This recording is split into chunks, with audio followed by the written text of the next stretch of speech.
When it was released several years ago, we reviewed the STAX SR-009 here on Headfi TV. I said then that the SR-009 was what I considered at the time the best headphone on the market, priced no object. Now, while my tastes have shifted a bit in the years since, which I'll say more about later, there's no doubt that to my ears, the STAX SR-009 remains one of the most resolving headphones of any type in the world, and when driven well, still among the very best at any price. Now, earlier this year, STAX released an updated version of the STAX SR-009 called the SR-009S, and that's what this episode of Headfi TV is about.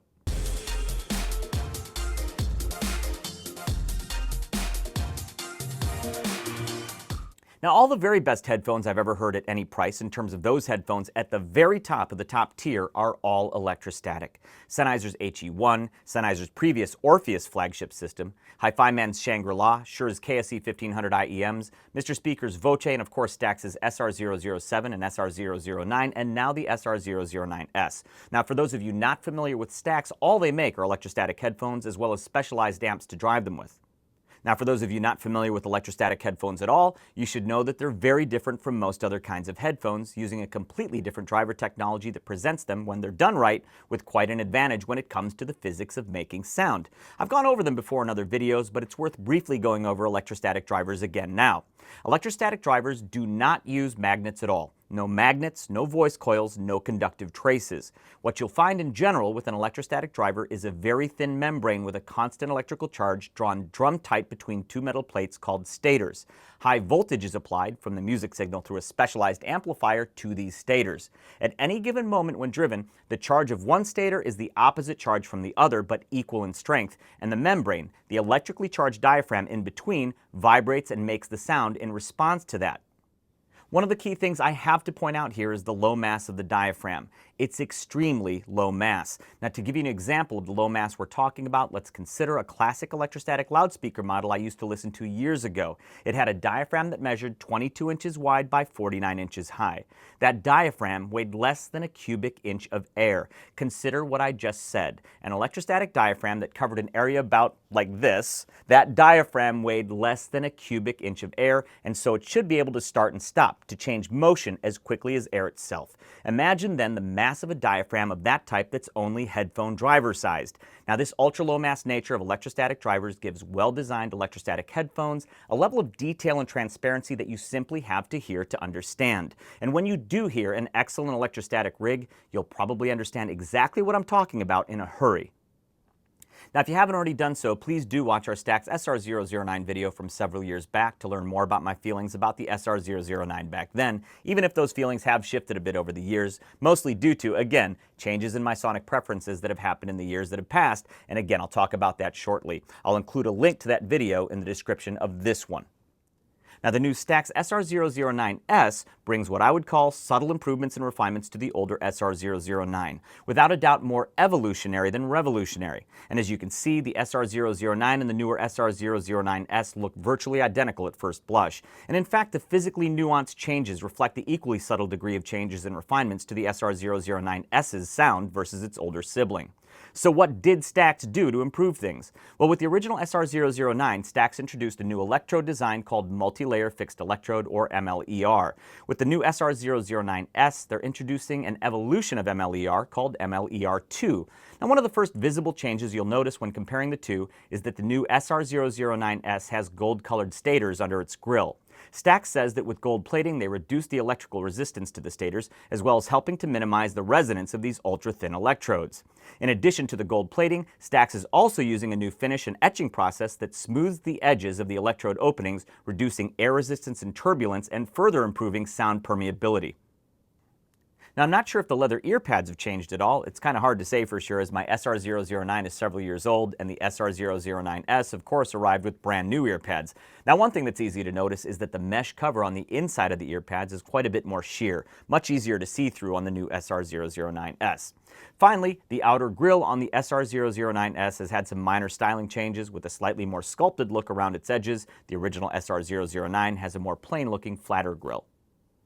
Again, all in all, I consider these updates subtle, more evolutionary changes than major ones, the intent being to evolve the SR-009 platform. And considering how good the SR-009 is, I think that was a really good move to make what is no doubt going to go down in headphone history as one of the greats with the SR-009 just a little bit greater.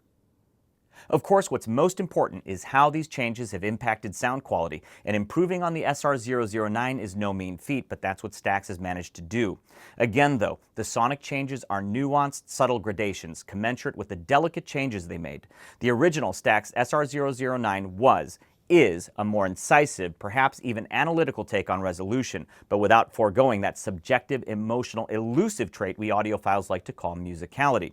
The SR-009 exposes without being ruthless. Okay, sometimes it's a little ruthless. Now, tonally, I describe the SR-009 as neutral-ish. Bass extension is good, but in terms of level, I'd say it borders on bass light for me. Now, the details you hear in that bass, though, hello, that detail retrieval throughout the audio band is matched by few and exceeded by fewer. But the upper mids and treble of the SR-009 border on my personal definition and sense of what's bright. So what about the SR-009S? Isn't that what this video is supposed to be about? Well, yes, and it is, because the SR-009S is all of these things the SR-009 is, but more refined. The SR-009S's bass sounds just a touch more present, but still on the lighter side where my tastes are concerned. The upper mids and treble also come off a bit smoother to my ears, but make no mistake about it, it's still an SR-009, only again, it's somehow more well-mannered up top, more genteel, more polished. The SR-009S brings these fine-drawn improvements without sacrificing anything in the way of resolution. In fact, to my ears, the SR-009S is a touch more resolving than its older sibling. Now, we did measure both the SR-009 and the SR-009S, and I have to say this is one instance in which the improvements we're hearing aren't easy to suss out with measurements, at least not with frequency response and total harmonic distortion measurements. Yes, you can see subtle differences here, but I'd say that based on what I'm hearing, I expected greater measured differences than what you're looking at. Keep in mind, though, that these measurements were made using the portable STAX SRM-D10 electrostatic amp to drive the headphones. This is not the ideal driver for the SR-009 series, in my opinion, but it's the only solid-state STAX driving amp we have on hand. I thought that a more appropriate choice for the purpose of measuring than our tube amps here. Now, we have to get this SR-009S back to STAX now, but if we get one back here in the future, maybe we'll do a more in-depth measurement study of the two. Anyway, if you love the SR-009, I think you're probably going to love the SR-009S. But if you heard the SR-009 and definitely didn't think it was for you, the SR-009S isn't likely to sway you either. And if you're the type who prefers the richer, though less resolving STAX SR-007, the SR-009S may not convert you completely, but when you hear it, you'll probably want one anyway.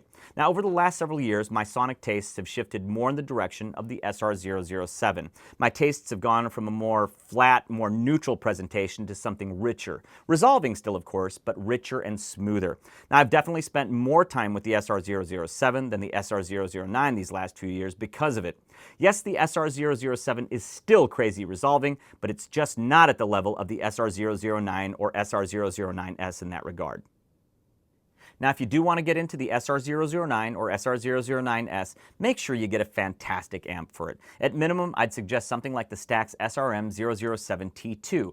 I think this amp is vastly underrated, and I think if this is where your budget maxes out, you've got a perfectly gorgeous system with the SR-009 or 009S. Now, if you can spring for something like the STAX SRM-T8000 or the Headamp Blue Hawaii SE, you're going to be better off still. These amps extract more of what these marvelous transducers can do, what they're capable of. Now, I use a custom-built electrostatic amp that was crafted by legendary DIY amp designer and maker Frank Cooter. It's the best amp I've heard with any of the STAX headphones, but convincing Mr. Cooter to make another one of these masterpieces might be a challenge, if not impossible. Now, the big question is, should you buy the STAX SR-009S? If you've been in the market for an SR-009 or any other top-flight electrostatic headphones, and of course you don't already have an SR-009, then yes, unequivocally. The SR-009S is priced a bit higher than the SR-009, but if you're making the move now, definitely go for the S.